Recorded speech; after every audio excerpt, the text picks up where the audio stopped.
Marie-Blanche.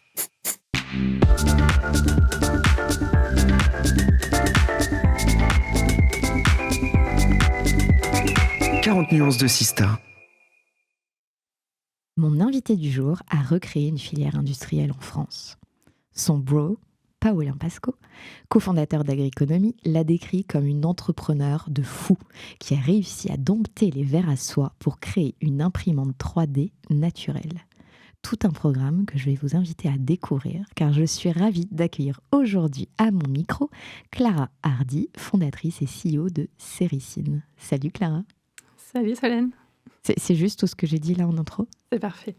Alors, je t'avoue, je te l'ai dit à ce micro, mais quand Paolin nous a pitché ce que tu faisais, je trouvais ça complètement dingue. Et je me dis, mais attends, comment ça, imprimante 3D naturelle, des verres à soie? Donc, je suis allée un peu fouiller pour savoir un peu mieux comprendre. Mais aujourd'hui, comme tu es à mon micro, pour nos auditrices et nos auditeurs, je vais te laisser présenter Céricine. Et en fait, j'aimerais bien faire un petit jeu. Si tu devais l'expliquer à un enfant de 5 ans, qu'est-ce que tu lui dirais pour Céricine? Alors déjà, je suis ravie d'être là. Merci, je commence par ça avant de répondre à la question. Merci à Paolin de m'avoir mis en avant ici, parce que j'ai toujours eu beaucoup d'admiration pour lui et c'est un honneur qu'il me mette ici dans ce studio. Donc merci Pao. Pour un enfant de 5 ans, donc déjà je crois qu'il faut commencer par la base, parce que tout le monde ne sait pas que la soie vient d'une chenille. Donc il y a un petit cours de biologie au démarrage. Et donc la soie, en fait, c'est fait par une chenille qu'on appelle le ver à soie. Ce ver à soie est nourri avec des feuilles de mûrier, qui est un arbre. Et donc il est nourri pendant 30 à 40 jours. Au bout de 40 jours, il va se mettre à filer de la soie. Donc cette soie, c'est un fil, en fait, qui fait sous forme de cocon, normalement. Et donc l'activité de Céricine, c'est de faire comme des cocons à plat. Donc ça, c'est la version pour enfants. J'aime beaucoup cette version. Donc, ce que tu me dis, Clara, c'est donc le cocon à plat, c'est-à-dire que, comme l'a très justement dit Paolin, tu as dompté les vers. On parle de celle qui murmurait à l'oreille des chevaux. Toi, tu murmures quasiment à l'oreille des vers pour qu'ils puissent créer ce fil comme toi, tu l'entends. Oui, c'est ça. Ouais. En quelques mots, en fait, j'ai développé pendant plusieurs années avec un chercheur qui avait passé sa vie à faire de la recherche sur les vers à soie, une méthode pour faire filer les vers à soie à plat. Donc, en effet, on peut dire dompter les vers à soie. C'est la facette amusante. En vrai, il s'agit d'une recherche en fait en entomologie, donc en étude des insectes et particulièrement du ver à soie. Et cette recherche, en fait, elle a résidé à comprendre au mieux le comportement du ver à soie pour pouvoir le faire filer à plat et non plus sous forme de cocon. Et donc, le faire filer à plat, en fait, ça permet d'obtenir des feuilles de soie et non plus des cocons. Et donc, cette recherche, elle a duré plusieurs années. Et ce chercheur, il a passé sa vie à étudier le fonctionnement biologique, en fait, du ver à soie. Et à l'origine, j'ai passé, depuis plus de 10 ans maintenant, plusieurs années à chercher comment on pouvait filer ce ver à soie à plat. Et donc, une fois qu'on a trouvé une méthode qui fonctionnait, on a déposé plusieurs brevets sur la technique. Donc, on a une vraie innovation de rupture dans le secteur de la soie avec une nouvelle matière qui sont ces feuilles de soie à plat. Et c'est un enchevêtrement de plein de fils de soie qui sont filés par ces vers à soie. Et comment, à un moment, tu t'es dit, je vais m'intéresser à la soie et au fil de soie? C'est marrant, c'est une question qu'on me pose souvent parce que le projet est assez original, en effet. En fait, j'ai toujours été intéressée par le secteur du textile, des matériaux. Moi, j'ai un parcours dans le design et l'innovation. J'ai fait des études à l'école Boulle et à l'ENS. Et à la fin de mes études, j'avais 1 an pour travailler sur un sujet de mon choix. Et j'ai décidé de m'intéresser à la soie en me disant c'est une matière qui est millénaire, qui a plein d'approches possibles. Il y a à la fois une origine agricole, il y a aussi, ça fait rêver, c'est une matière qui fait voyager, elle touche à l'industrie du luxe, ça touche aussi à la science parce que c'est une matière ultra performante. Et du coup, à ce moment-là, je m'étais dit, en tant que designer et avec ma démarche créative et d'innovation, je trouverais une façon d'apporter de la nouveauté, de l'innovation dans cette matière, quoi. Et du coup, j'ai énormément voyagé, j'ai rencontré des artisans, des industriels en France, en Europe, en Asie, en Amérique du Sud. Et en voyageant, en fait, je me suis dit, mais cette filière, elle est incroyable, mais en fait, elle est longue comme plein de filières agricoles ou de textiles. Et du coup, je me suis dit, la mission que je vais me donner, c'est trouver un moyen pour raccourcir cette filière et avoir une nouvelle matière qui valorise la soie en tant que matière première plutôt en amont dans la filière, quoi. Parce que surtout au moment où tu t'intéresses à cette filière de la soie, il n'y a plus rien ou quasi rien en France. La filière de la soie est complètement gérée en Asie et en Chine. Oui, c'est ça. Ouais, il n'y a plus rien en France. En France, il n'y a plus d'éleveurs de verre à soie. Par contre, il y a des très belles industries qui font du tissage, mais qui importent leurs fils du Brésil ou de Chine. Donc, il reste quand même ces très belles industries, notamment dans la région de Lyon. Mais par contre, il n'y a plus d'éleveurs de verre à soie qui font ça à titre professionnel et il n'y a plus de filature non plus. Donc, il manque les premiers maillons de la chaîne, en fait. Et donc, quand moi, je crée cette innovation, je vois ça aussi comme une façon de réintroduire des élevages de verre à soie en France. Donc, en effet, quand j'ai commencé, il y a plus de 10 ans maintenant, j'avais 5000 verres à soie et aujourd'hui, on en a pas loin d'1 million, quoi. Ah ouais. Et ça se reproduit vite, des verres à soie? En fait, c'est les papillons qui se reproduisent. Ouais. Et nous, on achète des œufs Ouais. à l'étranger. Donc oui, ça se reproduit vite parce que c'est un cycle de vie assez court. Assez en fait, court, hein. ouais. Au total, c'est 50 jours, donc c'est assez court. Ouais. Ouais. Ouais, ouais. Quand t'as pu parler à tes proches, ta famille, que tu voulais travailler sur ce sujet, quelle a été leur réaction? Ils n'ont pas été très surpris. Je pense que j'ai toujours été quelqu'un de un peu aventurier. Donc, ils n'ont pas été surpris. J'ai la chance d'avoir une famille qui m'a toujours suivie et portée dans mes projets. Je viens d'une famille d'agriculteurs qui n'avait pas forcément cette ouverture vers le monde du design, de l'innovation, etc. Mais ils m'ont toujours fait confiance, en fait. Et bon, quand j'ai décidé de créer cette activité et de créer Céricine, de relancer la soie dans les Cévennes, ils se sont dit, qu'elle y aille et puis on verra bien. Et ils savent aussi que je suis très Au persévérante. pire, ça marchera. Voilà. Tu as des concurrents au niveau européen? Alors, sur la Aujourd'hui? matière qu'on produit, on n'a pas de concurrents directs. Ouais. On est vraiment les seuls à fabriquer cette matière. Et Après, de cette matière-là. Et de cette manière-là, pardon. et de cette manière-là, oui. Mm. On est vraiment les seuls. Je pense que les concurrents sont plutôt des entreprises qui créent aussi des nouveaux matériaux pour l'industrie du luxe. Oui. Aujourd'hui, nous, ce qu'on crée, c'est une matière qui est quand même très disruptive, avec un impact environnemental vraiment très faible. Et donc, il y a cette tendance aujourd'hui de proposer des nouvelles matières à faible impact pour l'industrie du luxe. Donc, nos concurrents sont plutôt des entreprises qui créent aussi des nouveaux matériaux, quoi. Et donc le fait que ce soit à plat, ça permet beaucoup plus de créer beaucoup plus de choses facilement qu'en cocon? Alors, c'est extrêmement différent. Faut vraiment avoir la soie Céricine, donc le nom de notre matière, en tête comme un nouveau matériau. C'est D'accord. incomparable avec la soie tissée traditionnelle. Mhm. Quand elle est sous forme de cocon, en fait, les cocons sont déroulés pour ensuite en faire du fil et ensuite du tissage. Chez nous, les cocons plats, du coup, en quelque Ouais. sorte, c'est vraiment un non tissé de soie. Donc, on est vraiment une matière hybride entre le tissu, le papier. Donc, ça n'a pas du tout les mêmes usages. On ne peut pas faire de vêtements, par exemple. On n'a pas les mêmes niveaux de souplesse. Mais par contre, on peut la travailler comme un cuir dans de la maroquinerie. Donc, on a des usages qui sont assez différents. Elle a aussi des propriétés pour la cosmétique. Donc, on est vraiment sur une nouvelle matière qui est incomparable avec la soie tissée traditionnelle. Tu travailles avec beaucoup de grandes maisons de luxe, notamment. Alors, je sais qu'il y a des projets dont tu ne peux pas parler. Est-ce que tu peux donner quelques exemples de choses qui ont été faites? Oui, oui, oui. En effet, ça fait plusieurs années qu'on travaille maintenant pour des grandes maisons de luxe. On a eu un très beau projet dans les débuts de Céricine avec la maison Guerlain. Oui. Pour qui on a fait des décors sur le flacon qui sort tous les ans au moment du muguet. Donc ça, c'était un super projet. C'était l'un des premiers projets qui a permis de mettre en avant la matière. On a eu aussi des très beaux projets avec la maison Harry Winston, une maison horlogère, pour qui on a fait des cadrans de montres. Donc là, la soie, dans ces cas-là, a des usages plutôt esthétiques et l'avantage environnemental qu'elle permet d'apporter à ces marques. Après, on a travaillé pour des magasins Louis Vuitton, par exemple, pour lesquels on a fait des vitrines. Donc, on a tout un ensemble de marques avec lesquelles on travaille. On est très implanté dans les différents grands groupes, avec beaucoup de projets qu'on ne peut pas encore dévoiler. Je crois aussi que vous avez gagné un prix Maison et Objets, non? Il n'y a pas une designer qui a utilisé ta matière et qui a gagné un prix? Oui, en effet, ouais. On travaille beaucoup avec Élise Fouin, qui est une super designer que que j'admire et que j'aime beaucoup. Et on a développé ensemble pour la marque Forestier, donc une belle entreprise française de luminaires. On a développé toute une collection qui s'appelle Nebulis.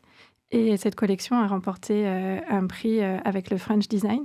Et donc, ça a été mis en avant, ça a été exposé à Milan dernièrement. Et il y a une exposition temporaire qui permet de mettre en avant toutes les luminaires ou autres projets qui ont remporté ce prix. Donc, c'était une belle mise en avant, ouais. Alors, il y a dans ce studio succèdent un certain nombre d'entrepreneurs qui sont dans la French Tech, qui sont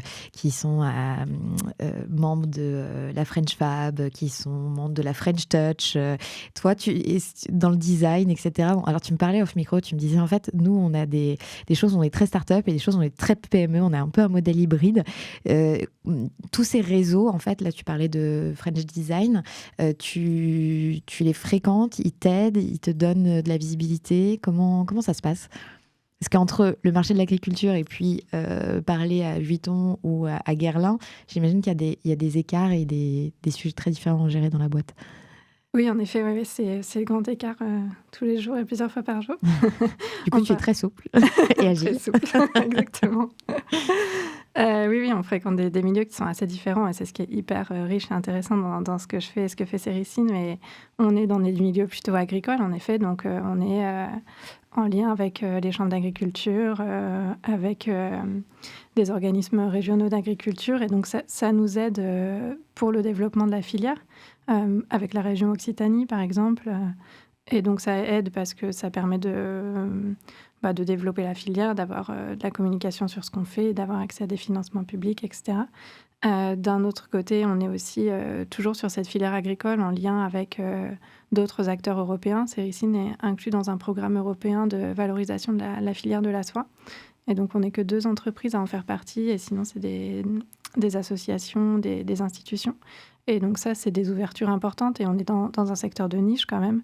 Donc, c'est essentiel de ne pas rester dans son coin et de ne pas vouloir toujours réinventer la roue parce qu'on peut aussi s'appuyer sur d'autres acteurs qui font des recherches en parallèle qui peuvent être bénéfiques et vice-versa. Nous, nos recherches peuvent profiter à d'autres. Donc ça, c'est plutôt sur la partie agricole. Et après, sur toute la partie transformation de la matière. En effet, on est en lien sur la partie design avec le French Design, mais je dirais qu'on est en lien par les designers avec qui on travaille. On n'a pas forcément un lien direct. Par contre, dans le milieu du textile, on est en lien avec d'autres interprofessions. On est par exemple dans Unitex, qui est un réseau professionnel d'acteurs du textile. Donc c'est vrai qu'on est plus tourné vers des réseaux de TPE, PME, que des réseaux de start-up. Par contre, les origines de Céricine et le démarrage, on était beaucoup plus tournés vers des réseaux de start-up. Et je pense que c'est ce qui a permis aussi d'en être là aujourd'hui. On était par exemple dans le réseau Entreprendre. Oui. On a été aussi sur Vivatech, on a été à Station F dans l'incubateur d'LVMH. On a été dans les lauréats des Innovation Awards de LVMH. Donc, on a été quand même dans tout ce réseau qui a été porteur à un moment donné. Mais je pense qu'étant donné le côté hybride de Céricine, on joue sur les 2 tableaux. Vous êtes un pied dans chaque, mais ce qui est plutôt pas mal. Oui, ce qui est très enrichissant. Et tu peux te nourrir de l'un et de l'autre et Exactement. prendre ce qui est bien de l'un et de l'autre, Ouais. ou ce qui est moins bien, tu le laisses un peu de côté. Tout à fait. On a reçu il y a quelques temps maintenant Antoine Hubert d'Insect qui avait dit à ce micro: l'industrie aujourd'hui, c'est plus germinal. Il faut encourager les jeunes à se tourner vers l'industrie. J'imagine que tu partages son point de vue. Qu'est-ce que ça t'inspire, toi, justement, cette réindustrialisation, et l'industrie en France?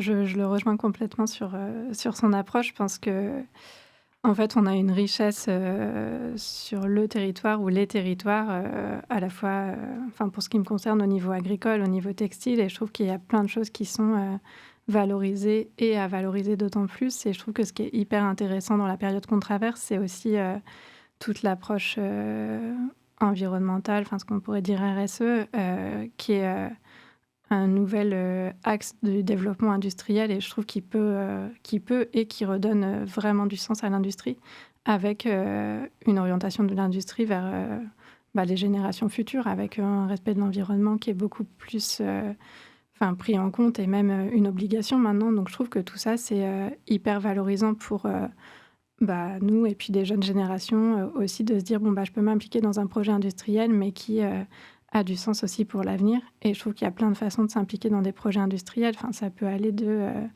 être ouvrier, être hyper fier de son métier, de participer tous les jours à, nourrir toute une région pour des agriculteurs, par exemple. Ça peut être ambassadeur d'une industrie française et de pouvoir porter aussi une voix de l'avenir. Je pense qu'il y a plein de façons de travailler dans l'industrie qui sont à valoriser et très valorisantes aussi aujourd'hui si on la prend notamment sous l'axe impact environnemental et social.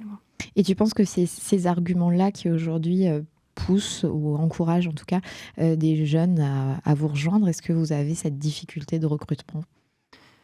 On a des difficultés de recrutement. Je dirais que c'est plus lié à la région dans laquelle on est, qui est une région assez... Il y a plus de vers à soie que d'habitants maintenant. Grâce à toi. Ça pourrait faire une super campagne, ça. Mais je pense que Céricine a ce côté assez attractif parce que c'est vraiment atypique comme entreprise. Il y a plein de facettes aussi, donc je pense qu'on a ce centre d'intérêt de pouvoir à la fois aborder l'industrie du luxe, le milieu agricole, la production textile, l'innovation. Et donc ces facettes multiples sont assez attractives. C'est aussi une entreprise qui a une petite taille pour l'instant, donc je pense qu'on peut se sentir aussi très impliqué et engagé dans un projet au-delà d'être simplement, entre guillemets, salarié d'une entreprise. Après, je pense que pour que des jeunes s'intéressent à l'industrie, oui, je suis assez convaincue que le sens que ça peut prendre d'avoir ce côté vertueux, notamment environnemental, ça peut créer de l'intérêt et de l'attraction. Ouais. Et puis, il y a des marques qui sont assez inspirantes et qui ont, je pense par exemple au slip français, qui a mis vraiment un coup de projecteur sur la filière textile française. Et du coup, c'est une façon aussi de montrer ce qu'il y a derrière tous les produits finis, en fait. Et je trouve que c'est hyper valorisant et ça peut donner envie de s'y engager, quoi. Quels sont tes enjeux aujourd'hui avec Céricine ? Les enjeux, ils sont assez multiples. Il y a plusieurs enjeux. L'un des premiers, je dirais que c'est de continuer de convaincre les maisons de luxe d'utiliser cette matière. La vision et l'objectif que je me suis toujours donné et qu'on est en train d'atteindre petit à petit, c'est de faire de la soie qu'on produit une matière qui devienne assez incontournable dans l'industrie du luxe. Donc on a des projets qui commencent à le montrer et qui vont d'autant plus le montrer ces prochains temps. Cet enjeu-là, il demande énormément de pédagogie, je dirais, parce que c'est des marques qui sont en transition. Elles ont maintenant des obligations en termes d'impact environnemental. Et Céricine, aujourd'hui, propose une solution. Tu réponds à leurs enjeux. Voilà, c'est ça. Mais bon, tout ça est en transition, donc c'est pas encore acquis. Mais du coup, il faut participer à cette transition. Donc c'est un enjeu pour eux et pour nous, parce que c'est ce qui assurera aussi la pérennité et le développement de l'entreprise. Donc ça, c'est plus sur la partie business. Et puis après, sur la partie filière agricole, l'enjeu, c'est de continuer de développer cette filière en augmentant, par exemple, les plantations de mûriers, en ayant de plus en plus d'éleveurs de vers à soie qui s'impliquent à nos côtés dans le développement de la filière. Aujourd'hui, tu encourages ou tu formes des agriculteurs à ces élevages ? Aujourd'hui, on a un réseau de 6 agriculteurs qui travaillent maintenant entièrement professionnellement pour Céricine. Okay. Et ces agriculteurs, je dirais ces dernières années, notre objectif, ça a été plus de faire en sorte qu'ils puissent vraiment se professionnaliser et vivre de cette activité avant d'ouvrir le réseau à d'autres... C'est le cas aujourd'hui sur les 6 ? Oui, c'est le cas aujourd'hui. Oui, ils peuvent vivre de cette activité au moins pendant plus de 6 mois de l'année. Donc, ce qui est intéressant pour eux. Et puis, ils ont une grande passion aussi pour cette activité, parce que le territoire des Cévennes, c'était un territoire où il y avait historiquement des élevages de vers à soie. Donc, c'est une façon de renouer avec une tradition locale, en fait. Et justement, ces mûriers et ces territoires de vers à soie, ils sont spécifiquement dans certaines régions par rapport à un climat particulier, ou on peut imaginer que tu t'en mettes ailleurs ? Alors, je pense qu'à terme, on pourra imaginer en mettre ailleurs. Ce qui est important et ce qui est aussi assez intéressant, c'est qu'on est obligé d'avoir des verres à soie dans un contexte environnemental entièrement propre. Mmh. Donc, on est dans les Cévennes parce que c'est un parc national qui est protégé. Et par exemple, la commune où est installée la manufacture, il n'y a que des agriculteurs bio. Et donc, on ne peut pas avoir de verre à soie s'il y a des pesticides ou insecticides, en fait. Donc, on est vraiment obligé d'être dans une zone protégée. Je pense qu'à terme, il pourra y en avoir à d'autres endroits et en France, dans des zones protégées. Et je pense que ça sera aussi important, pour des raisons climatiques, d'avoir des élevages à plusieurs endroits. Et donc là, tu disais, l'enjeu, c'est potentiellement d'ouvrir le réseau à d'autres agriculteurs. Oui, c'est ça, c'est d'ouvrir le réseau à d'autres agriculteurs pour continuer de faire croître notre filière, parce qu'on a des besoins croissants en production de soie. Et puis, on réfléchit aussi à internaliser une partie de l'élevage pour pouvoir aussi sécuriser les approvisionnements et puis maîtriser 100% de la chaîne de production, en fait. Donc des gros enjeux. Exactement. On ne l'a pas dit, mais tu es solo founder. Tu as créé la boîte en 2015. On est en 2024. Je le disais dans certaines émissions qu'on a fait à Vivatech, il y a certains business où il y a un temps de recherche qui est très important et on ne peut pas être rentable day one. Off micro, tu me disais, on commence à être rentable. Comment, en fait, on tient toutes ces années pour se dire, OK, on va y arriver, en fait. Et je crois que d'ailleurs, à ce sujet, tu as un petit message. Vous avez un message. Alors déjà, Clara, félicitations, tu m'impressionnes à chaque fois. T'es solo entrepreneur, t'as construit un truc de malade, t'as vécu les hauts et les bas comme tout bon et tout entrepreneur. Quelles sont les clés de cette persévérance pour toi ? Merci Paulin de cette question.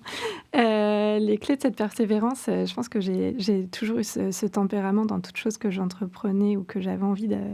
J'ai toujours envie de réussir, en fait, dans tout ce que je démarre. Et je vois toujours assez loin et grand.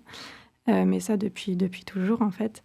Et donc, vis-à-vis de ces ricines, je pense que ce qui m'a permis de passer ces hauts et ces bas, c'est d'avoir une vision ultra claire, en fait, de là où je voulais emmener l'entreprise. Une persévérance, je pense, redoutable à toute épreuve. Et ouais, je pense que c'est vraiment cette vision claire qui m'a permis de continuer, de toujours rebondir après de multiples... Rebondissements, j'ai pas envie de dire échecs parce que je pense que c'est pas des échecs, c'est des rebondissements justement. Mais je pense que c'est vraiment la vision claire et je pense aussi des convictions très fortes. Quand il y a plus de 10 ans maintenant, je me suis dit, je vais faire une chaîne de production beaucoup plus courte dans le secteur de la soie. C'est que mes convictions, notamment en termes d'impact environnemental, elles étaient déjà là. Et 10 ans plus tard, c'est des sujets 100% d'actualité. Il y a 10 ans, c'était sympa l'écologie, mais c'était pas autant d'actualité qu'aujourd'hui. Et je pense que c'est des convictions et une vision claire qui m'ont permis de passer de multiples étapes. Et par rapport justement à la question que je posais avant de lancer la question de Paulin, qui était sur le côté des financements. Donc comme je disais, tu n'es pas rentable day one sur un business comme celui-ci. Tu as fait quelques levées pour tenir bon. Oui, exactement. Oui, on a fait une première levée de fonds en 2017, donc 2 ans après la création de l'entreprise. Cette première levée de fonds, on avait levé plus de 800 000 € avec des investisseurs et puis avec la BPI. Pour financer justement cette recherche autour du brevet que tu allais déposer. Exactement, pour financer cette recherche et pour aussi financer l'implantation de la manufacture et le démarrage de toute la reconstitution de cette filière en fait. Donc ça a été surtout des axes R&D et puis implantation de la filière et début des premières preuves de concept, on va dire, en termes de commercialisation. Et donc là, on avait levé plus de 800 000 €, donc ce qui a permis de commencer à implanter tout ça. Et puis, j'ai aussi la chance d'avoir à mes côtés des associés investisseurs qui ont toujours soutenu le développement de l'entreprise. Je pense parce qu'il il partage aussi ses convictions, il voit le côté assez atypique de ce projet d'entreprise et qui est aussi très porteur de valeur. Et qui était très précurseur. Très précurseur, oui. Ouais. Oui, oui. Avec cette vision. On a essuyé pas mal de plâtre. Oui, mais c'est très fort en fait, et que tu as eu des investisseurs qui t'ont fait confiance sur un projet forcément long terme parce qu'il y a de la recherche, sur une vision très claire que tu avais. C'est beau. Oui, oui, oui. Et puis, oui, ces investisseurs, ils ont aussi, à d'autres moments, remis de l'argent au capital. Donc, il y a eu plusieurs tours de table. Le premier, ça a été le plus significatif de 800 000 € avec ces investisseurs et la BPI. Et puis après, ça a été d'autres tours de table, toujours avec les mêmes investisseurs qui ont, malgré les hauts et les bas, continué de croire et de soutenir le projet de développement de cette entreprise. Ouais. Ils ont eu raison. Bah oui. Le fait d'être solo founder et femme, qu'est-ce que tu en as retiré, toi ? Et qu'est-ce que tu dirais à des personnes qui nous écoutent et qui se demandent si elles se lancent ou pas seules ? C'est une bonne question. Ce que j'en retire, c'est que, en fait, au tout début de la création de Sericine, toutes ces recherches, je les ai commencées seule il y a plus de 12 ans maintenant. Et au début, quand j'ai fondé Sericine, donc j'avais 25 ans, je ne me voyais pas me lancer seule. Donc il y a une personne avec qui j'ai été associée pendant 3 ans. Et pour de multiples raisons, on n'a plus été associés ensuite. Et derrière, j'ai continué toute seule depuis toutes ces années. Et ce que j'en retiens, c'est que, en tout cas, moi, et c'est certainement lié à ma personnalité, mais me lancer seule au début de la création de l'entreprise ou quelques années après, je pense que ça m'a permis d'aller plus vite sur des objectifs et justement aller plus clairement dans le sens de ma vision. Sans faire trop de compromis. Après, quelques années plus tard, je pense qu'aujourd'hui, je pourrais me réassocier et ça serait, je pense, intéressant parce que, aussi, à 25 ans, on n'a pas forcément une aussi grande conscience de soi qu'à 35. Et je pense que je vois clairement tout ce qui pourrait être ultra complémentaire. Et moi, j'encourage clairement toutes les personnes qui ont un projet à se lancer et après... s'entourer des bonnes personnes, c'est toujours possible. Et même si ce n'est pas en étant associé, ça peut être aussi avec une équipe de salariés. J'ai une super équipe de salariés aujourd'hui. Il y a 8 personnes qui sont vraiment des personnes clés dans l'entreprise. Je pense qu'il y a s'associer, mais il y a aussi bien s'entourer. Et ce n'est pas forcément que par des associés. C'est toujours important d'être bien entouré, d'avoir une équipe. La team, c'est souvent ce qui fait aussi la réussite d'une boîte. Exactement, exactement. Et puis, ils connaissent aussi tous les hauts et les bas. Ils sont aussi très engagés dans le projet d'entreprise. Donc, je pense que c'est plus qu'un engagement de salarié exécutant. Il y a une vraie implication, presque un don de soi dans ce projet, sans mauvais jeu de mots. Je ne l'avais pas, je l'ai. On tourne un lundi matin. Mais je l'ai. De quoi tu es la plus fière dans cette aventure ?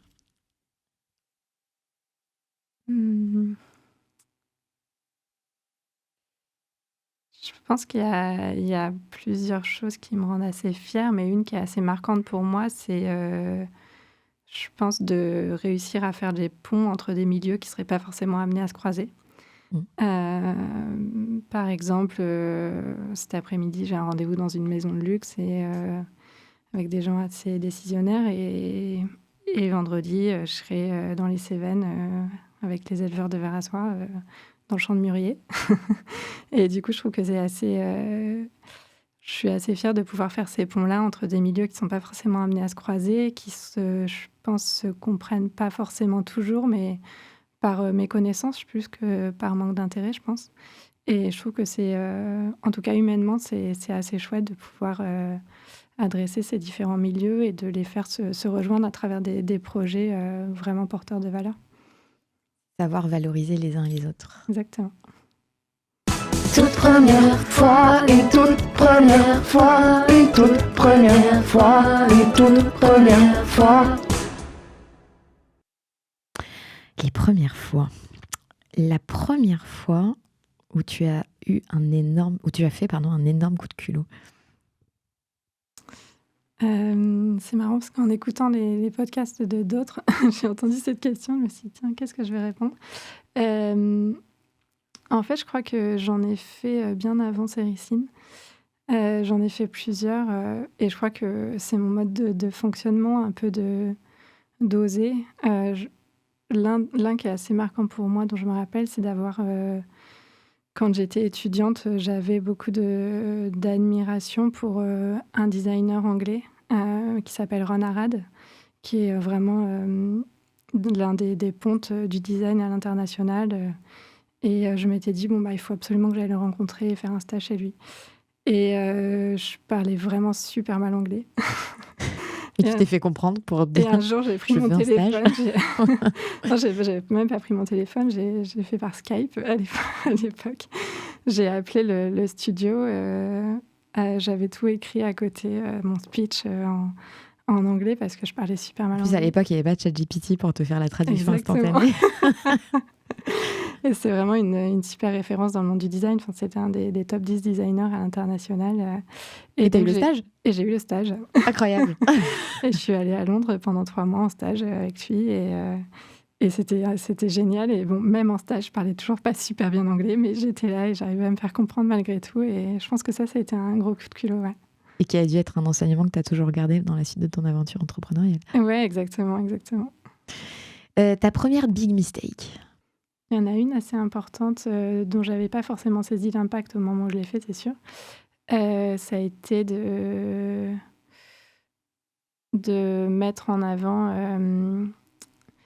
un point, on va dire un point différenciant dans notre activité. Ce point différenciant, je ne peux pas forcément le redire ici en détail. Ce point différenciant n'était pas forcément porteur pour le reste de la filière dans laquelle on est. Ouais. Et du coup, j'ai été contactée par des personnes très haut placées et décisionnaires dans cette filière. Et à ce moment-là, j'ai compris que la communication avait un impact et une puissance forte qui pouvait être aussi amenée à des erreurs, on va dire, et que ça soit plutôt au détriment des autres dans l'écosystème dans lequel j'étais, plutôt qu'un atout en termes de différenciation, en fait. Et je pense que là, typiquement, j'étais dans le côté hybride entre start-up et TPE, où il faut pitcher son entreprise et dire en quoi t'es différenciant par rapport à un marché donné. Et ce que j'avais énoncé, en l'occurrence, n'était pas forcément valorisant pour le reste du milieu dans lequel j'étais, à savoir le milieu des industriels de la soie. Donc c'était un peu comme me tirer une balle dans le pied pour un secteur dans lequel je développais mon activité. J'en avais pas conscience. Et bon, maintenant... Et comment tu as rattrapé le coup? je n'ai plus jamais redit ça devant des médias. Donc là, tu ne vas pas le redire. Voilà, donc... Et ça va, ils ont été sympas avec toi. Ils se sont dit, c'est une erreur de jeunesse. J'espère. Ta première déception? Je pense que ça a été des fois d'avoir cru, par exemple, très fortement sur des projets clients qui allaient se concrétiser, qui ne se sont pas concrétisés. C'est-à-dire qu'avec l'enthousiasme, tu dis c'est bon, on va signer ça, Ouais, et puis exactement. finalement, ça ne se fait pas. Ouais, c'est ça. Et puis ça peut ne pas se faire. Après de longs processus quand même de démarches de prospection, des projets assez avancés. Et puis la veille d'un rendez-vous de signature, on dit ah non, en fait, changement stratégique en interne, on a décidé de ne pas aller de l'avant sur ce projet. Donc là, c'est des grosses déceptions et des coups de frein aussi, parce que tout d'un coup, on voit une porte s'ouvrir et un moyen d'accélérer les développements. Et puis en fait, non. Donc, il faut repartir de plus belle vers d'autres horizons business. Mais ça fait partie de déceptions importantes, ouais. Et ton premier ego trip? Je pense qu'il y a eu des très belles publications sur Céricine et une qui a été assez prestigieuse et j'avoue hyper valorisante. C'était une page entière dans le New York Times sur l'activité de l'entreprise, sur mon activité en tant qu'entrepreneur. Ouais, j'avoue que ça fait ça, du c'est bien. la classe, ça, quand même. Tu l'as encadré? Même pas. Bon, voilà, tu vas Voilà, je vais revenir, je vais l'encadrer. Et comment ça s'est fait, ça, avec le New York Times? Et en fait, c'était une journaliste qui travaille sur la partie luxe et notamment horlogerie. Ouais. Et on avait développé des beaux projets en horlogerie. Et du coup, elle s'est intéressée à ce qu'on faisait. Elle m'a contactée. Et puis, on a passé une journée ensemble où elle a vraiment décortiqué toute l'activité. Et puis ensuite, tout restitué dans un article qui est paru il y a un peu plus de 3 ans maintenant. Et à ce moment-là, tu arrivais parfaitement à t'exprimer en anglais. Voilà, tout allait mieux. Tout allait mieux. Je n'ai pas pris de cours, mais j'ai beaucoup voyagé, donc appris sur le tas. Mais en tout cas, félicitations, c'est un bel ego trip. Et je te propose de passer à la deuxième partie de cette émission. Allez, relaxez-vous. Et maintenant, on parle de vous ? Il y a une question que j'adore poser à mes invités, c'est à quoi elles rêvaient et à quoi elles jouaient quand elles étaient petites. Bonne question. C'est assez marrant parce que bon, ce que je fais aujourd'hui, je pense que alors, je ne pouvais pas rêver d'être dresseuse de verre à soie. Je ne savais pas que ça existait. Mais j'ai toujours énormément aimé les métiers manuels, de l'artisanat et en même temps toujours avec une approche très créative. Et en fait, quand j'étais petite, alors peut-être pas toute petite, mais on va dire avant l'adolescence, je rêvais d'avoir un atelier et de pouvoir travailler avec des artisans. Donc, bon, finalement, aujourd'hui, j'en suis pas loin. Pas loin, exactement. Et d'ailleurs, quand j'étais à l'école, mes potes me disaient « Ah, mais toi, tu vas avoir une entreprise, il n'y aura que des femmes. » Bon, il n'y a pas du tout que des femmes. Mais bon, c'était assez clair pour moi depuis finalement très longtemps que j'entreprendrais. En fait, je ne voyais pas trop les choses différemment. Et je voyais toujours un entrepreneuriat autour de métiers créatifs et de l'artisanat. Et donc, quand j'étais enfant, c'est ce que je voyais. En tout cas, pour une activité professionnelle. Après, j'ai beaucoup voyagé aussi. Et je pense que je rêvais beaucoup de voyages aussi quand j'étais petite. D'évasion. D'évasion. Et cette chose où tu dis, je voyais l'entrepreneuriat, je m'imaginais dans un atelier, tu avais des sources d'inspiration particulières ? Oui, je pense que j'en avais. En fait, je viens d'une famille d'agriculteurs. Et notamment du côté de mon père, c'est une grande famille, ils sont 8 frères et sœurs. Et dans ces 8 frères et sœurs, ils sont quasiment tous soit artisans, soit agriculteurs. Et donc, il y avait déjà ce travail indépendant, en fait, qui était très présent dans ma famille. Donc, je pense que ça a été une source d'inspiration. On était plus dans un modèle d'entrepreneur indépendant que de salarié. Mais on l'oublie souvent, mais les agriculteurs, c'est une forme d'entrepreneuriat. Exactement. Ils doivent quand même savoir gérer leur exploitation, quelle que soit la taille de l'exploitation. Exactement. Avec de la gestion, plein de choses, en fait. C'est une forme d'entrepreneuriat, en fait. Oui, tout à fait, tout à fait. Donc, je pense que c'est ça, mine de rien, qui m'a inspirée, notamment un de mes oncles qui avait, parce qu'il l'a revendu, mais une TPE qui avait un métier de tourneur-fraiseur, donc il faisait des pièces métalliques pour l'industrie. Et je pense que ça a été aussi une des personnes assez inspirantes pour moi. Je pense qu'il ne le sait pas d'ailleurs, donc je suis frère. Cette dédicace dans ce podcast, qui est ton premier podcast, tu m'as soufflé tout à l'heure. Exactement. Donc je suis ravie d'être la première à te tendre le micro. Tu nous as un peu parlé dans la première partie de cette émission de ton parcours, donc l'école Boulle, l'ENS. Qu'est-ce qui a été déterminant dans ces choix de formation ? Ce qui a été assez déterminant, c'est que en fait, l'école Boulle, je l'ai fait en 2 fois. Au départ, j'ai commencé par des études en artisanat. Et puis après, j'ai arrêté l'école en me disant bon, je ne sais pas exactement ce que je veux faire, donc je ne vais pas faire des études pour faire des études. Et du coup, j'ai passé 1 an à travailler en tant que freelance et puis aussi en agence d'architecture d'intérieur et un peu dans des ébénisteries aussi. Donc, c'était le secteur dans lequel j'avais été formée à l'école Boulle. Et puis cette année-là, bon, ça me plaisait, mais je me disais, bon, je ne vais pas m'en arrêter là. Et puis au-delà de la partie manuelle, je sentais que j'avais envie de mettre mes idées et convictions à profit de projets. Et je me suis dit, bon, par le design, il y a un moyen d'action qui peut permettre de donner un peu sa vision du monde et d'entreprendre des projets qui soient assez engagés. Et donc, je me suis dit, bon, je vais retourner faire des études de design et au-delà d'être artisan, fabricant, j'ai envie de pouvoir mettre à profit ma pensée et ma vision des choses pour que ça ait un impact aussi plus important socialement, idéalement. Mais c'était ça mon intention et ambition en reprenant des études de design, c'était de pouvoir mener des projets qui aient une résonance, en fait. Et il y a des choses que tu retiens, tu vois, de ta formation à l'école Boulle, où tu dis ça, c'était un vrai apprentissage aujourd'hui dans ma vie d'entrepreneur. Ouais, je pense qu'il y a dans le design, ce qui est assez intéressant, et je pense que je ne sais pas si d'autres designers entrepreneurs s'en rendent compte, mais en fait, on est un peu comme un chef d'orchestre dans le design. On est amené à faire des ponts entre des sujets. On est expert de rien, mais avec des idées surtout.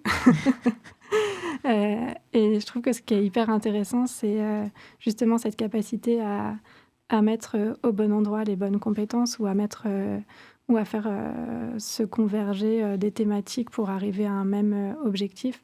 Et donc, je trouve qu'il y a une démarche et une façon de penser qui est très proche de l'entrepreneuriat. Ouais, dans le sens où on décortique les choses pour réussir à dénouer un problème, ou alors à trouver une innovation sur un sujet donné. Et je trouve que la façon de penser du designer peut se rapprocher en plein de points de celle d'un entrepreneur. Et est-ce que l'école Boulle t'a déjà demandé d'intervenir auprès des étudiants pour parler de ton parcours ? Eh ben non, pas encore, mais on a plusieurs fois parlé avec un de mes anciens profs que je vois toujours, avec qui je suis devenue amie, plusieurs fois parlé de faire un workshop autour de la soie, donc il va falloir sérieusement qu'on s'y mette. Ah bah oui, parce que je pense que ton histoire pourra en inspirer plus d'un et d'une, donc faut prendre rendez-vous là. Oui, exactement, je vais le faire. Est-ce que tu nous as parlé de ton oncle, est-ce qu'il y a d'autres gens qui ont marqué ton parcours, qui t'ont inspiré et qui t'ont permis d'être aujourd'hui finalement la femme que tu es aujourd'hui ? Oui, il y en a beaucoup d'autres. Ouais, j'ai vraiment eu cette chance de faire des super rencontres à travers Céricine depuis plusieurs années maintenant. Mais je dirais que ces dernières années, il y a plusieurs personnes qui ont été vraiment à la fois inspirantes et qui m'ont aussi permis d'accélérer sur plein de sujets. Parmi mes associés, il y a Jörg Wittmer, qui est l'ancien président de Givaudan, donc le leader mondial des parfums et arômes. Et c'est quelqu'un avec qui, quand on a commencé à collaborer, il a tout de suite, je pense, compris le sens de mon activité, là où je voulais aller, les convictions que j'avais, le côté complètement original, atypique. Et c'est quelqu'un qui a une vision des choses qui est assez prospective. Et donc, ça a été, je pense, une super rencontre, parce que ça a été quelqu'un qui a vraiment compris là où je voulais aller. Qui a aussi très vite et toujours posé cette question, mais comment on va faire de l'argent avec ça ? Ça y est, on va y arriver. Donc ça a été vraiment une très belle rencontre, hyper inspirante. Il y en a eu d'autres. Dernièrement, j'ai eu la chance, il y a un peu plus d'1 an et demi, d'avoir comme personne qui me conseille très régulièrement Martine Delzen, qui est l'ancienne directrice générale des magasins Printemps, qui est maintenant retraitée, mais qui est quelqu'un qui m'a vraiment permis d'accélérer, de passer des étapes dans le business ces dernières années. Donc ça, tu l'as rencontrée par Céricine ou par un autre réseau ? Je l'ai rencontrée par Céricine, par l'intermédiaire d'un de mes autres associés, Michel Deplessier, qui a une belle agence de com dans Paris. Et donc ça a été une succession de rencontres. Et puis après, il y a eu aussi des super rencontres de personnes qui sont inspirantes, avec qui j'ai pas forcément de collaboration directe, mais par exemple dans les Cévennes, j'ai eu cette chance de rencontrer Maya Paulin, qui est une personne qui est la femme d'un grand designer qui s'appelait Pierre Paulin, et c'est une femme qui a un charisme incroyable. J'adorais être comme elle à son âge. Objectif de vie. J'ai encore une petite question surprise. Vous avez un message. Et voilà, je sais que tu as trouvé l'amour. Donc, comment est-ce que tu conjugues la vie avec ton chéri et ta vie de super entrepreneuse ? Question de Paul. Je décline toute responsabilité sur cette question. Bah oui, en effet, j'ai trouvé l'amour. Comment je conjugue tout ça ? J'ai cette chance, et je pense que c'est aussi un choix, mais d'être avec quelqu'un qui est aussi entrepreneur à sa façon, qui est très impliqué dans une entreprise qui a développé un CRM dans l'informatique. Et du coup, il comprend globalement ce que je vis à travers Céricine. Il vient aussi d'une famille d'entrepreneurs, donc je pense que c'est un atout aussi pour se comprendre en tout cas, et qu'il puisse accepter tout ce temps passé, ses préoccupations, etc. Et puis, c'est quelqu'un qui est hyper aussi indépendant, et moi aussi. Donc l'alchimie se passe parfaitement. L'alchimie se passe parfaitement. Mais finalement, ouais, j'arrive plutôt à bien conjuguer tout ça, je pense, parce qu'on a un état d'esprit, chacun qui le permet. C'est une vraie richesse et c'est aussi une énergie au quotidien. Comment tu t'inspires aujourd'hui? Comment je m'inspire? Je pense que je m'inspire beaucoup avec des rencontres. Enfin, c'est peut-être un peu bateau comme réponse, mais c'est le cas. Je pense que je suis très inspirée par des gens j'essaye toujours d'aller vraiment chercher des gens qui ont des énormes coups d'avance par rapport à là où j'en suis aujourd'hui. Ouais, tu penses à qui ou à quoi comme type de coup d'avance? Je pense très concrètement, par exemple, sur la filière de la soie. Depuis 1 an, j'ai énormément voyagé pour pouvoir aller voir ce qui se passait ailleurs dans le monde et accélérer notre développement en France. Et par exemple, je suis allée rencontrer le ministère de l'industrie textile en Inde. Et j'ai eu la chance d'être accueillie pendant 1 semaine pour découvrir tous les étapes de la filière de la soie, le fonctionnement de l'industrie en Inde. Et ça a été une énorme source d'inspiration qui a permis clairement de faire changer les choses en France. Quelques mois plus tard, je suis allée au Brésil aussi, où il y a une très très belle entreprise qui est l'un des leaders mondiaux de production de la soie. Et donc j'ai eu cette chance de rencontrer ces dirigeants, avec qui on est toujours en relation et on collabore sur des projets. Donc tout ça, c'est des vraies sources d'inspiration. Donc je pense que c'est des rencontres qui permettent tout d'un coup d'accélérer en fait des développements ou d'ouvrir les yeux vers une nouvelle façon de penser ou de se remettre en cause. Et ouais, c'est beaucoup de rencontres, de discussions qui sont des vrais accélérateurs. Et est-ce que tu as des relais au niveau, j'ai envie de dire, gouvernement, où tu peux faire remonter des choses par rapport à cette filière que tu recrées, mais par rapport aussi à ce qui peut se passer ailleurs et les liens qu'il peut y avoir aussi d'un point de vue politique et économique? Est-ce que tu joues ce rôle aussi aujourd'hui ou tu n'as pas le temps ou tu envisages de le faire demain? Alors, je le joue à une très petite échelle. Je pense que c'est un rôle qu'il faudrait d'autant plus jouer, mais c'est vrai que ces dernières années, ça a été le bon choix, mais j'ai préféré me concentrer sur le développement business que ce rôle un peu politique, mais je pense que c'est ultra nécessaire.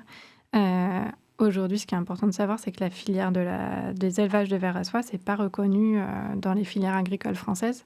Donc, il y a énormément de travail pour le faire reconnaître. Après, je sais que... Voilà. Il y a une raison particulière? Et en fait, c'est qu'il n'y avait plus d'élevage de vers à soie. Donc quand ils ont fait la liste, c'était pas dedans. Voilà. Ok. Bon. Donc, il y a un vrai travail pour faire reconnaître à nouveau cette filière. Après, ça demande d'être plusieurs acteurs pour pouvoir la faire reconnaître. Du lobbying. Exactement. Après, j'ai beaucoup de liens avec la région.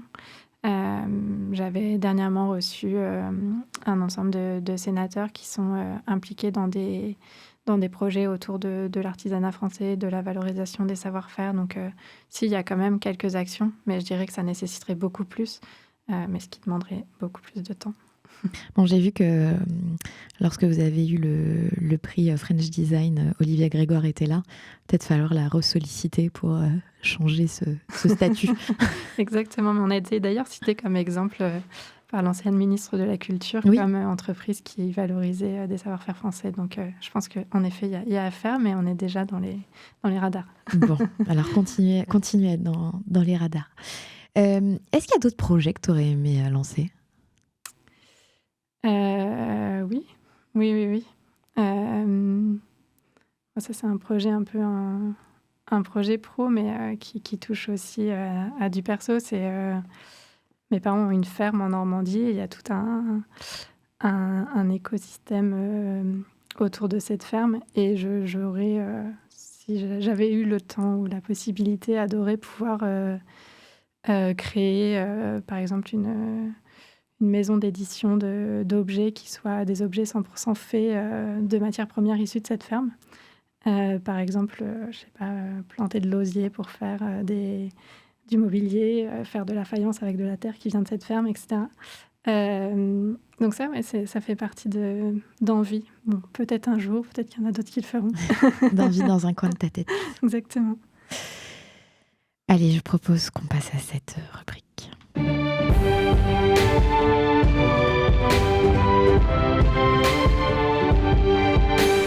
Parce que c'est notre projet! Je ne m'en lasse pas. Si demain, Clara, tu étais présidente de la République, quelle première mesure tu prendrais ? À part faire reconnaître la filière des verres à soie comme filière agricole. En effet, je commencerais peut-être par ça, ce serait peut-être pas le plus difficile. Quelle mesure je prendrais ? Je pense que y a 2 sujets qui sont aussi indirectement liés à mon activité, mais l'une des mesures, je pense, ça serait vraiment de favoriser ou de faciliter les entreprises qui produisent en France. Donc je pense, comme a pu plusieurs fois le soulever, en tout cas ces derniers temps dans l'actualité, Guillaume Gilbeault du slip français, de pouvoir avoir des crédits d'impôt ou des facilités pour tout ce qui est relocalisation d'industrie ou fabriqué en France.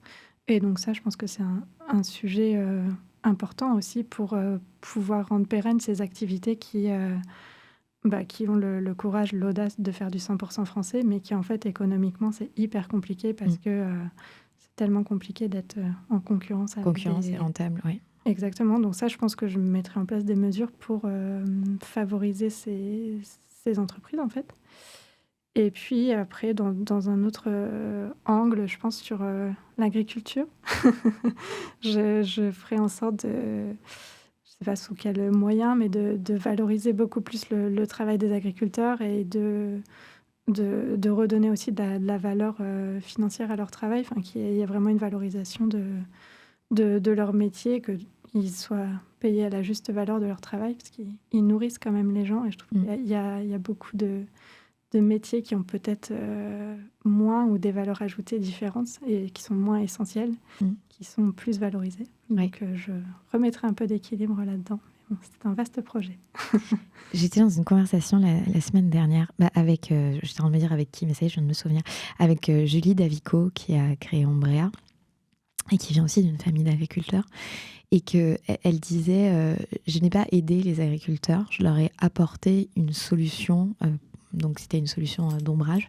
J'ai apporté une solution parce qu'en fait, quand on dit aider les agriculteurs, on les met toujours dans cette situation de vulnérabilité. On les associe toujours à ce sont des gens qui ont besoin d'aide. Or, tu as tout à fait raison. Il faut qu'on les accompagne pour valoriser leur travail parce qu'en effet, c'est eux qui nous nourrissent. Et c'est un métier très beau et très compliqué. Exactement. Je suis toute émue parce que, en fait, je vais le dire là, je pensais le dire j'allais le dire en conclusion, mais ton histoire me touche particulièrement parce que moi, mes 4 grands-parents étaient agriculteurs. Et mon grand-père qui est décédé l'année dernière, il n'aimait pas qu'on utilise le terme agriculteur. Il disait, moi, je suis paysan, parce que le paysan, c'est celui qui donne à manger au pays. Et j'ai toujours trouvé cette phrase très belle, que j'ai dit d'ailleurs le jour de son enterrement, qui lui ressemblait beaucoup. Et c'est vrai qu'on n'a en France pas cette valorisation suffisante du métier qu'ils font. Et bravo aussi pour ce que tu fais à ton niveau pour recréer ces filières. Je te remercie. J'ai jamais ça normalement en live dans mes interviews. Thomas dit on est le premier podcast business où on pleure au micro. J'en suis pas loin, mais je vais me reprendre. Donc bravo pour ces présidents. Et on va passer à la claque. Waouh! Donc dans cette rubrique, je reprends mes esprits, dans cette rubrique, c'est de dire on a tous des claques pro ou perso à un moment qui nous arrive, qui nous permettent de changer de vision sur quelque chose ou de prendre conscience de quelque chose. Et j'aurais aimé savoir quelle claque tu voulais nous partager, Clara. Alors la claque que je peux partager, c'est marrant, j'ai aussi réfléchi à cette question. Je pense que je trouve qu'il y a des bonnes claques qui sont des claques de quand... un rappel à l'ordre, mais un peu d'éléments extérieurs ou de... Je sais pas, par exemple, il y a 2 ans à peu près, je pense que j'avais beaucoup trop travaillé. Je ne m'étais pas du tout assez écoutée. J'étais allée trop loin. Ouais. Et du coup, je me suis retrouvée 4 jours à l'hosto. Ça ne m'était jamais arrivé. Et du coup, donc... De fatigue. De fatigue, d'un problème de santé. Ouais. Voilà. Et 4 jours à l'hosto, on a le temps de réfléchir quand même. Et de remettre un peu les choses en ordre. Donc, je pense que ça a été une bonne claque. Donc, je trouve que les plus grosses claques, c'est plutôt des sujets santé ou alors des décès de proches. Mais je trouve que c'est un peu ce qui ramène à l'essentiel, quoi. Et suite à cet épisode, tu as pris des mesures ou des guidelines que tu t'es dit, OK, maintenant, on va faire différemment? Oui, je pense que j'ai aussi un peu... réouvert les yeux sur ce qui était important dans la vie. Enfin, c'est un peu bateau dit comme ça, mais en fait, sans la santé, on va nulle part, de toute façon. Donc, à ma mesure, parce que le naturel revient vite, mais j'ai essayé de faire un peu plus attention à mon temps passé au travail, mon hygiène de vie. J'ai essayé parce que ça, ça revient vite, mais en tout cas, j'ai plus dans un coin de ma tête Le warning, attention, tu vas aller trop loin, quoi. Faut lever le pied. Ouais, c'est ça. Ça fait plusieurs épisodes où on parle de santé mentale du dirigeant, notamment de l'entrepreneur. Alors, on a eu un superbe épisode avec Ségolène Moutarde qui en a parlé très ouvertement de son burn-out. On en a aussi parlé avec Agathe Vautier qui dirige le Galion. Je lui ai demandé si ce n'est pas en on, mais au moins en off, c'était des sujets qui traitaient au Galion. Et en effet, la santé mentale du dirigeant, c'est un vrai sujet. Aujourd'hui, j'ai l'impression que ça commence à être un tout petit peu moins tabou, mais c'est important aussi de dire qu'on n'est pas des surhommes ou des surfemmes et que c'est important de se préserver pour être performant sur la durée. Oui, exactement. Puis je pense qu'on n'est pas dans une société où on valorise les faiblesses, donc on en parle peu, mais tout le monde reste humain, en priorité. En priorité, ouais. Et en effet, je pense que c'est des gros sujets, ouais. Devant toi, sans transition, il y a 2 téléphones. Il y a un téléphone qui pourrait nous envoyer dans l'avenir, un qui nous renvoie dans les années 2000. Lequel souhaites-tu décrocher ? L'avenir. L'avenir. Alors vas-y, je te laisse décrocher le téléphone. Le mettre à ton... Voilà, comme ça. Bonjour, je t'appelle du futur. Est-ce que tu peux me dire ce que tu fais aujourd'hui pour que mon présent soit meilleur en 2325 ? Je compte sur toi. Sacré programme, Clara. Sacré programme. En 2325. Ce que je fais aujourd'hui, c'est que je travaille à la production de matières qui ont un faible impact pour l'environnement. Et je suis convaincue que, de toute façon, pour que l'homme soit bien dans son environnement, il faut un environnement sain. Et donc, la mission et ce à quoi j'œuvre tous les jours avec Céricine, c'est de produire une matière qui soit bonne pour l'environnement et qui me permette même de régénérer l'environnement sous certains aspects. Donc, par exemple, j'ai planté plus de 10 000 mûriers dans les Cévennes et on a un programme de plantation de 15 hectares dans les 5 prochaines années. Donc, je travaille plutôt sur la partie environnement pour que le monde soit meilleur en 2325. Eh bien, merci beaucoup. On arrive bientôt à la fin de cette émission. Je te propose de te laisser le micro pour... Carte blanche pour 40 nuances de Next. Alors, la carte blanche, je pense que beaucoup l'ont fait, mais j'ai envie de profiter de cette prise de parole pour dire un grand merci à tous les gens qui m'ont soutenu, aidé, suivi, que ça soit de la famille, des amis, et puis tous les gens que j'ai pu croiser et que je continue de croiser dans mon parcours d'entrepreneur, qui ont toujours cru en ce que je faisais. Et je pense notamment aux personnes que j'ai mentionnées tout à l'heure, Jürg Wittmer, qui est un associé vraiment incroyable. Myriam Tedesco aussi, qui est une personne qui m'aide beaucoup ces derniers temps et avec qui on est plutôt très complémentaires. Martine Delzen, dont je parlais tout à l'heure. Des personnes aussi comme Diane de Kergal, qui ont été des super rencontres dans mon parcours. Une personne qui est artiste, qui a une vision hyper poétique et belle des choses. Et je pense que c'est des personnes qui sont très inspirantes et que je suis très heureuse d'avoir croisé et de continuer de collaborer avec eux. Et puis aussi un grand merci à toute mon équipe, parce que je pense que dans les moments de haut où on célèbre les bonnes nouvelles, derrière ça, il y a aussi les moments de bas où ils me portent aussi dans ce projet d'entrepreneuriat et réciproquement. Donc voilà, cette carte blanche, c'est une suite de merci à des gens qui m'ont aidée et qui m'ont portée dans mon parcours.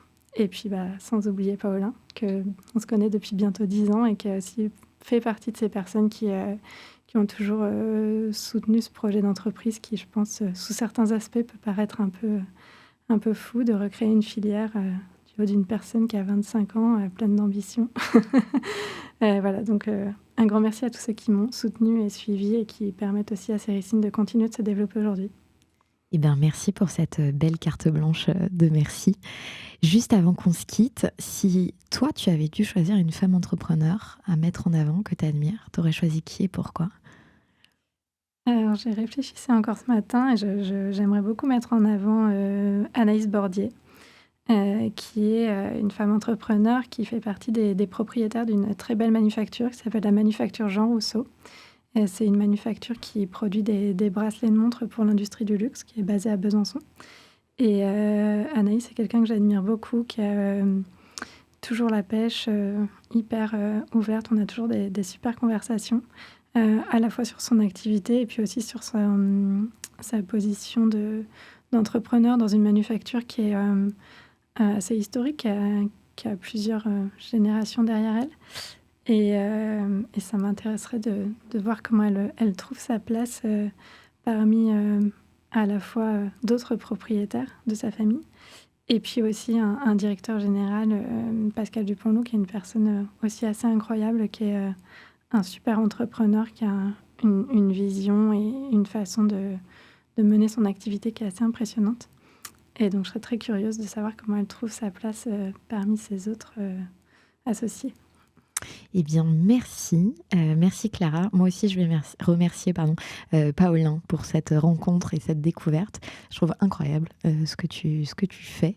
Donc, on va suivre de près. Tu nous as dit qu'il y avait des annonces bientôt. Donc, suivez Séricine sur les réseaux. Suivez Clara Hardy sur les réseaux pour connaître la suite de cette formidable aventure. Merci Clara. Merci Solène, j'étais ravie de cet échange. Salut. Feuille blanche.